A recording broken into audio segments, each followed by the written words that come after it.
예산도 만들 수 있고 법도 만들 수 있습니다. 국회가 기재부를 다스려야 합니다. 옳은소리하는 김성애입니다. 국민통합 이야기가 나오고 있습니다. 정당 지지자 간의 갈등과 반목이 심합니다. 국민통합이 필요한 시점이라는 문제 제기에 대해선 저도 이해를 하겠습니다. 그러면 사면이 과연 그 답이 될 것인가? 내셔널 바로미터 서베이의 여론조사 결과를 봐도 그렇지만 이낙연 대표의 사면 주장에 공감하지 않는다가 58%로 공감한다 38%에 비해서 20%가 높은 수치입니다. 심지어 본인이 보수라고 생각하는 사람 중에서도 53%만 공감한다라고 이야기하고 사면에 공감하지 않는다가 45%. 즉 사면 문제와 관련돼서는 국민 통합이 이루어지지 않을 사안입니다. 공감한다와 공감하지 않는다가 나뉘어 싸우고 있고 심지어는 공감하지 않는다가 더 많은 상황입니다. 국론이 갈라져 있는 사안이기 때문에 이것으로 국민의 통합을 이룰 수는 없다고 생각합니다. 국민의 통합은 민생으로 이루어야 합니다. 일찍이 모든 공동체의 만족을 찾거나 공동체의 적을 찾는 방식으로 국민들을 통합해왔던 것이 정치의 기본 룰이었습니다. 지금 자영업자들이 영업 제한, 영업 금지 등으로 너무나도 심한 고통의 길을 가고 계십니다. 기재부 관료들은 아직도 재정 건전성이 어쩌고 저쩌고 떠들면서 금고지기 주제, 금고의 주인인 양 행세를 하고 있습니다. 이 도를 지나친 기재부 관료들의 이러한 난동을 이제는 제압할 때가 되지 않았나 생각을 합니다. 독일의 경우를 보시겠습니다. 독일은 임대료와 인건비를 정부가 지원해 주기로 했습니다. 보시면요.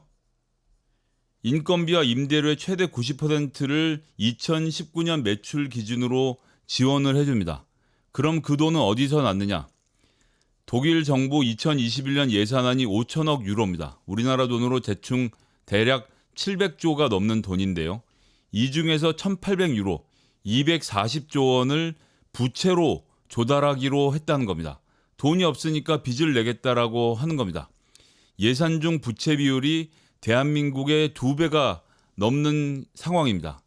2010년 독일의 재정 건전성, 소위 말하는 국가 채무 비율은 100%로 높은 축에 속했습니다. 지난 10년 동안 독일은 허리띠를 졸라매고 국가 채무 비율을 줄이기 위해서 노력해왔고 40% 수준까지 떨어뜨렸습니다. 2018년 19년에도 2021년까지는 이러한 재정 건전성을 지켜가겠다라고 공언했습니다. 하지만 코로나가 터졌습니다. 재정당국은 즉각 마음을 바꿨습니다. 정치가 마음을 바꿔서 다시 무제한으로 빚을 내기 시작했습니다. 작년 수입의 90%의 인건비와 임대료를 지원해주겠다. 이 얼마나 어마어마한 상황입니까? 일본의 사례도 보시겠습니다. 고용조정지원금을 지불을 합니다. 한 사람당 1인당 15만 원까지 한도로 지불을 합니다. 연간 100일분을 지원하게 되어 있고요. 지속화 지원금이라고 해서 종업원 수 2,000명 이하인 경우에 해당이 되는데 중소법인은 200만 원, 2천만 원, 개인 사업자는 1,000만 원까지를 그냥 줍니다. 임대료 지원금으로 법인은 최대 600만 원, 6천만 원, 개인 사업자는 3천만 원까지 지불을 합니다. 그리고 이번에 다시 8시로 식당과 노래방의 영업 제한 시간을 낮췄습니다. 한 업체당, 한 가게당, 업소당 매일 6만 엔, 6만 원이 아니고 6만 엔입니다.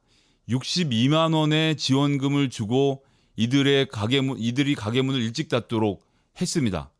우리나라는 꼴랑 100에서 300만 원을 주고 끝이라고 합니다. 일본은 하루에 62만 원씩 주고 있습니다. 이 돈이 다 어디서 나겠습니까? 나라 빚을 내는 거죠. 개인 빚 내지 말고 나라 빚을 내야 되는 상황인 겁니다. 우리나라가 왜 못합니까? 우리나라는 성공적인 방역으로 많은 비용을 절약했습니다. 몰락할 만한 경제를 잘 지켰습니다. 그리고 많은 사람들의 생명을 살렸습니다. 의료 체계가 붕괴된 미국이나 유럽에 비할 바가 아닙니다.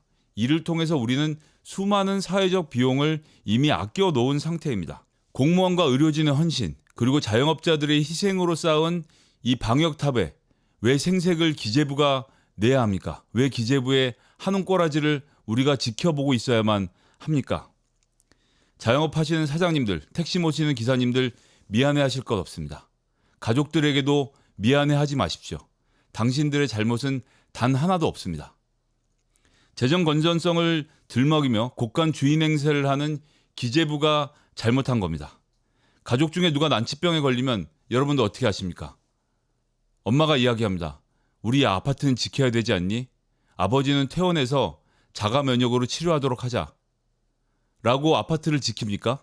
그래서 아버지가 죽도록 내버려 둡니까? 그렇지 않습니다. 빚을 내서라도 사는 집을 팔아서라도 가족의 병을 고치는 것이 당연한 가족의 마음입니다. 가족이 나를 지켜준다는 믿음이 있기 때문에 집은 팔아서 없어졌더라도 그 병만 나오면 그 가족은 다시 똘똘 뭉쳐서 돈을 벌고 다시 집을 살 수 있습니다. 하물며 국가는 국민에게 어때야 합니까?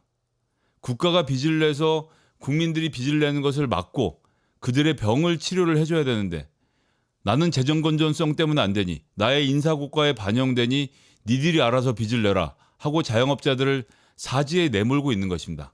영업 제한, 영업 금지 당연히 취해야 될 방역적 조치입니다. 그럼 그에 대한 반대급부는 어떻게 할 것입니까? 가축들은 우리나라 어떻게 합니까? 구제역, AI 다 기억나시죠? 조류 독감 때 구제역 때 수많은 닭과 돼지와 소가 폐사되었습니다. 10,000마리씩 죽어나갈 때 정부가 그 비용을 다 대주었습니다. 가축 전염병 예방법에 따라서 그 근거에 따라서 폐사시킨 모든 돼지와 소와 닭의 비용을 국가가 세금으로 물어줬습니다. 그런데 어찌 인간의 일에 이따위로 대응을 할 수 있습니까? 전 자영업자들이 지금 위헌 소송을 걸면 이 감염 예방법 전 위헌 판정을 받을 수 있는 문제라고 보고 있습니다. 자영업자들의 영업을 제한할 거면 그 비용은 실비로 보상을 해줘야지 100만 원, 200만 원을 누구 코에 붙이라는 겁니까? 모자라면 빚을 내고 모자라면 국민들을 설득해서 세금을 올려 해결해야 되는 일 아니겠습니까? 그리고 예산과 법으로 기재부를 통제해야 하는 곳이 국회입니다. 국회가 아무 일도 하고 있지 않는 것입니다. 예산도 만들 수 있고 법도 만들 수 있습니다. 국회가 기재부를 다스려야 합니다. 언제까지 기재부의 말만 듣고 사람들이 다 죽어나가는데 그냥 지켜만 보고 있겠습니까? 기재부 관료들의 이런 형태를 혼쭐 내고 곳간을 열어야 합니다. 곳간에서 민심이 나는 법입니다.